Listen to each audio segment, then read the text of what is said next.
Sigachi pharma unit అనేది అక్కడ ఏం తయారు చేస్తుంది, అసలు ఏం చేస్తా అంటే మైక్రో క్రిస్టలిన్ సెల్యులోజ్. ఈ మైక్రో క్రిస్టలిన్ సెల్యులోజ్ అనేది ఒక binder. Pharma industry, food industry, cosmetics industry, ఇలా రకరకాల ఇండస్ట్రీలో ఒక టెక్స్చరైజర్, బైండర్ గా వాడతారనమాట. ఇది హ్యూమన్ పైన, మనిషి పైన ఎటువంటి ప్రభావం చూపించదు, మనిషికి ఆరోగ్యానికి హానికరం కూడా కాదనమాట. ఇది ఒక బైండర్ ఎలిమెంట్ మాత్రమే, లేదా టెక్స్చరైజర్ ఎలిమెంట్ మాత్రమే అనమాట. ఇది కెమికల్లీ ఇనర్ట్ అంటారనమాట.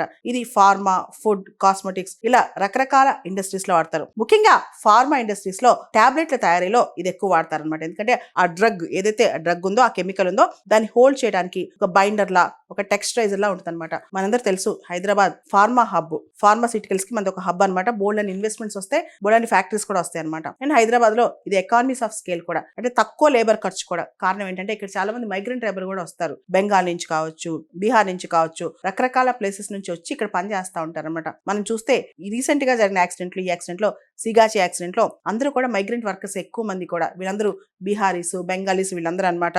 సో బేసిక్ గా ఇదంతా కూడా ఈ ప్రాంతంలో కొన్ని ఫార్మా కంపెనీస్ కూడా ఉన్నాయి. ఈ మైక్రో క్రిస్టలిన్ సెల్యులోజ్ ఇండస్ట్రీ అనేది బేసిక్ ఇండస్ట్రీ అనమాట. దీనివల్ల మిగతా ఫార్మా ఇండస్ట్రీస్ కూడా, అంటే బైండర్, టెక్స్చరైజర్ ఈజీగా దొరికింది కాబట్టి చుట్టుపక్కల మిగతా ఫార్మా ఇండస్ట్రీస్ కూడా బాగానే డెవలప్ అయ్యాయి. ఇది పాషమైలారం ఇండస్ట్రియల్ పార్క్ లో ఉంది. గవర్నమెంట్ ఇండస్ట్రియల్ పార్క్ కి చాలా బెనిఫిట్స్ ఇస్తే, అంటే బెనిఫిట్స్ ఎక్కువ ఇచ్చి అక్కడ ఇన్వెస్ట్మెంట్స్ కానీ ఇవన్నీ ప్రమోట్ చేస్తూ ఉంటుంది అనమాట.